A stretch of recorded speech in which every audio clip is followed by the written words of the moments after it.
Hello and welcome to another random review and how-to. Today we are looking at the Champion Power Global Digital Hybrid Generator. Now, this generator we have picked up because we need it for our RV, and essentially for us we just need this 30-watt plug-in here. But once we got this home, we start thinking, what else can we use this for? And I don't have a generator in my house, so having a generator like this that has this much power, this has 4,000 starting watts on gas and 3,600 starting watts on propane. It's dual, so you can either fill it up with gas on top here. It takes 2.9 gallons of gas in the top, and then it hooks up to any size propane that you want. So being able to switch it back and forth between that means that if you have a propane tank and you have the gas, you're gonna get basically double the time. Now, they do run a little bit differently when you use each of them, but just having the versatility of that, being able to kind of pull this around and use it the way you want, not only around your house, but if you're like us and you need it for a camper, we have it for that reason too. So I just want to show you what we got out of the box with this to start. The first thing is this little adapter attachment. This is something that we would use to hook on our hose. We're not actually going to be using this, so I just wanted to show that this came in the box. Another thing that came in, which I think is really cool, is it has a battery charger. I assume that this could be used as jumper cables because of the wattage that's going to be coming out of this, but I haven't been in a situation where I'd want to test that or try that. But it comes onto a cigarette lighter, which actually goes here. It's 12 volts. It plugs in there, so you're able to just plug this in and go right from there. So really neat to have a little battery charger there. It also comes with this cute little USB 2. There's two 2.4 amp USB plugs here. Same idea, goes right into there. Now, you might say, well, what do I need that for? Well, if you're like me and you're out and you're using electricity or power around your house, I constantly need my phone plugged in because it's always going dead, or my wife does. So being able to have something that's going to charge that. Now, if we took this somewhere where we're camping and we're off the grid and we need just extra power around or out or what we're doing, it's nice to know that I have a little adapter. I think it's a convenience thing. I'm glad it came with it. The third thing, fourth thing, probably most vital for us, is going to be our propane hookup, because we do run propane off of our camper, but you can carry around your little 20-gallon tanks wherever you want and use this. So really nice little quick connector here. You just plug this into this port and it snaps open for you, and to get it out, it's just a push in and a pull out. So it's very quick connect, it's very easy to use. One thing I'll show you in use is how this actually is important to running the propane side of things, and especially when you need to turn it off, because once you get it going and you're not sure how to turn it off, this comes into play along with your tank. So that's everything that comes out of the box. Let's talk a little bit about this generator in general. So when you have 4,000 watts or 3,600 watts on propane, how does that work exactly, right? So you have to think about the things that you're plugging into this and how much wattage you're pulling out. So if your electricity goes out of your house and you're trying to think, well, what things can I use with this generator? You really have to add up and do a little math, all the wattage that you're pulling from things that you're gonna plug in, whether it's a chest freezer, a refrigerator, or both. So you wanna make sure that you're getting up to the ampage, or wattage, I'm sorry, that you have out of the generator. So having the ability to run this off gas and have 4,000 watts is gonna give you a lot more energy to be able to run multiple things at once versus just one. So that's the idea behind running this. Now, when it comes to something like our camper, we're able to plug our 30 amp in here, and from what we were able to experience, we were able to run the entire camper just off of 30 amps here. Another thing I really like about this generator is it is quiet. Now, it's still a generator, it's 224 cc, so it's still pounding out a lot of noise, but with the design and the way that it's on this frame, it actually is quieter. They say 50% quieter than the previous generators. Because I haven't had a previous generator, I can't compare it, but just from running it at the house and having it go, the sound is much lower than I would expect out of a generator this size. So if you're gonna use it around the house and you wanna make too much disturbance in your neighborhood, quieter generators are the way to go, and it makes a lot of sense for that. Let's talk about the weight real quick. I will say, it's lighter than I expected, but it's still heavier than I expected. It's coming in at over 100 pounds. It's not the easiest thing to move around. Obviously, I'm a bigger guy, so I could pick this up and carry it around, but I wouldn't expect my wife to be able to do that. It's easy enough just to pick up with two people. One idea you might have is to actually put it on rollers or on some kind of thing that you can roll around that you make yourself. That way it's easier to kind of get around as long as you're on hard surfaces. That would be convenient. So let's get into talking a little bit more about some of the features of this control panel right here.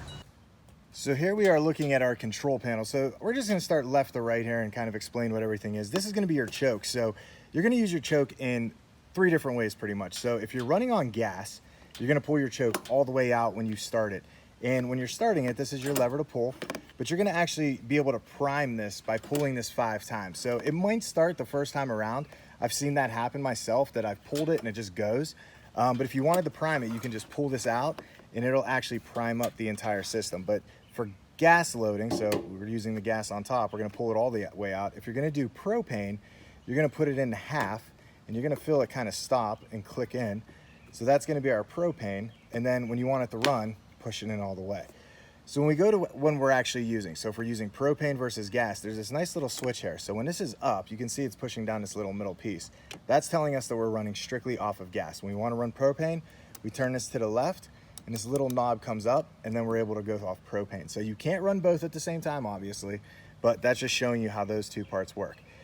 This little button here is for your on-off switch, but there's a note that I would put in here that you should make sure you know that when you're running on propane, this off switch doesn't actually work to turn it off. So you can keep it on to run it, but you can't actually turn it off that way. And I'm gonna show you in a minute here that when you're running propane, the best way to turn it off is actually just to, and it's the only way to turn it off, is to just close off your propane tank, and then this will eventually run out and turn itself down. So that's how you actually turn it off. If you're running on gas, this off switch works.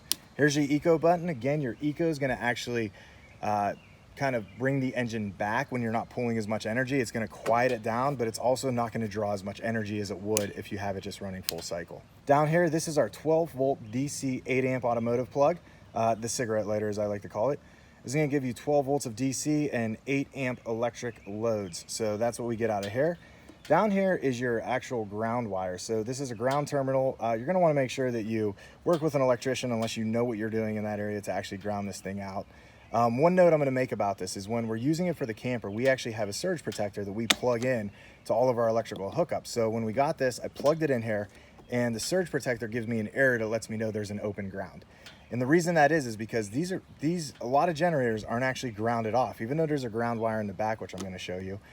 The surge protector is going to read that it's not grounded. So I went online, I read about this, and it's actually okay to run because you have to realize you're not getting more than 30 amps out of this. It's just not able to produce more energy than that. The reason we use surge protectors at campgrounds is because the electricity there is never really the best, and you don't want to be hooked up somewhere where there's a lot of 50 amp service going through and then all of a sudden you get a surge that comes through. That's why the surge guard's being used there. But here we know we're not going to draw more than that, and we know that that's exactly what my camper is using.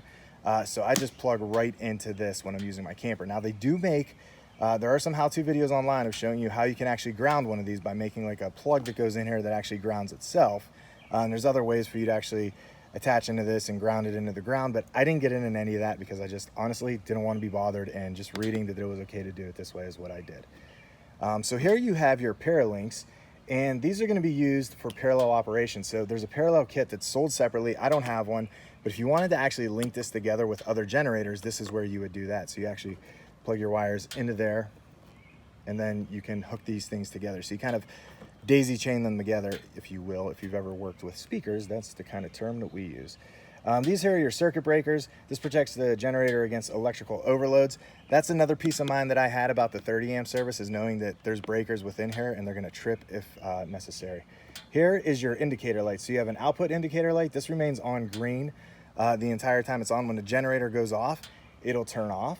This is your overload indicator light. When the generator is on, it's overloaded and the power to receptacles is cut, this light will go off. It also blinks when your generator is shutting down.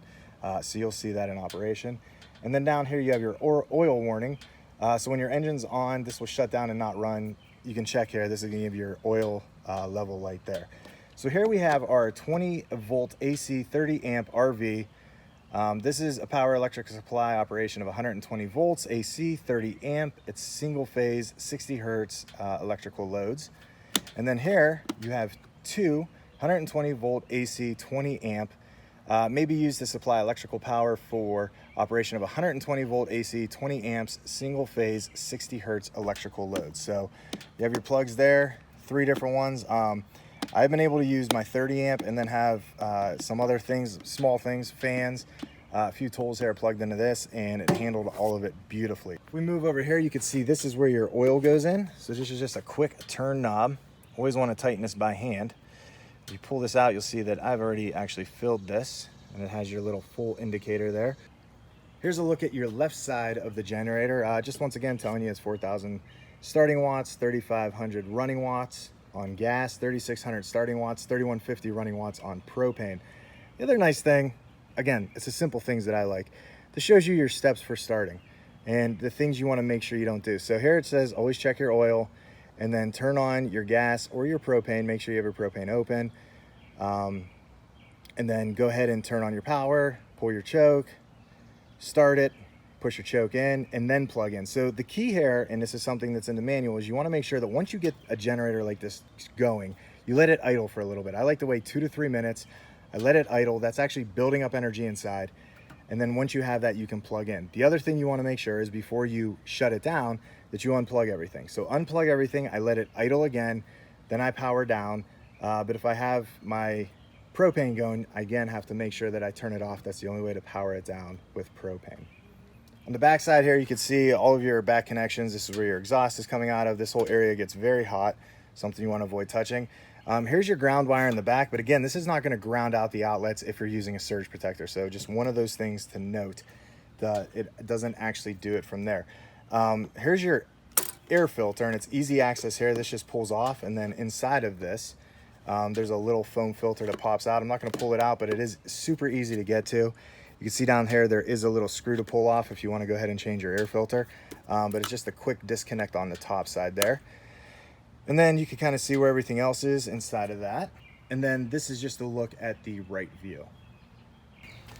So what I'm going to show you right now is how to actually operate this on propane. Something that I stated is we're not going to be using gas in this right away just because of the RV use of it. We have plenty of propane tanks around the house, and I'd rather just use this energy, especially because it lasts longer. So this is what our primary use for this is going to be. You have that option to throw into 3 gallons of gas if you want, but for now we're just going to run it on propane. We don't want to spill the gas on the top and just have that smell, especially if we're using this around the RV. So I'm going to show you how easy it is to hook this up. I'm going to go ahead and do that, and then walk you through the steps from that. And then I'm not going to try to explain everything here, but I'm going to point out a few things while I'm going. The first is going to be that the on-off switch does not work during the propane use. You keep it on, but if you turn it off, nothing happens. And then the eco mode, this button here, when I flip that, you're going to hear this actually rev down. So we're going to start by pulling our choke out halfway and then cranking up. Easy enough. I'm going to go ahead and just screw on my propane. Make sure I got that in the right direction for me. Nice and tight there. My propane is currently closed. So I'm going to go ahead and do that. I'm going to pop this piece in. It's a quick connect. I'm going to open up my propane. I got the choke pulled to halfway. Now, if it doesn't start up right away, all it's doing is priming it. So every time you pull this, you're priming the engine, either if you're on gas or on propane. So something to keep in mind there. Once it gets going, you're going to see this green light kicks on to OK. Then we'd be able to run any power that we needed off of here. So I'm going to go ahead and give it a pull. Priming. Starting.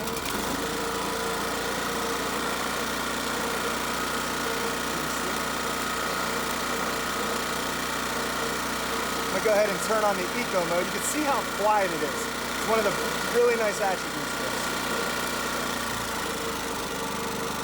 This is on the eco. If we were to plug a lot of stuff in here and pour more wattage from it and amps, it's going to rev itself back up while in eco mode. And then when it's not using the energy, it scales back.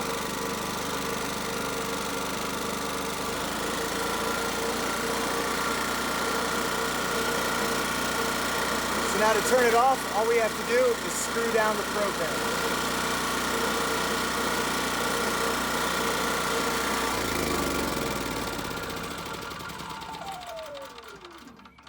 So you saw the red light blink there for a couple times. That's as easy as this is to use. I can't say enough about it. Its size is very small. It's not the easiest to pick up and move around, but that's something, again, 2 people can easily move this around. 1 person, not so much. This generator has a lot of power to it. There's a lot of things I like about this, especially the quietness. I love the ability to be able to go from gas to propane. If you're looking for a generator around your house, if you're looking for your RV, something to just keep there in case your power goes out, this generator is a great little generator to do it. I'm going to put all of the specs down below about this generator, so anything that you might have questions about, leave it in the descriptions, and I will constantly be looking at it to answer anything that you might have. There's also a link down below to Amazon to purchase this, so if you purchase from that link, it helps us, it helps you. I want to I want to thank you for watching our channel. This is Random Reviews and How-Tos. There's a lot more where this came from on our channel, so go check that out. If you really like what you're looking at, make sure you hit that subscribe button down below. Thanks for watching. We'll see you next time.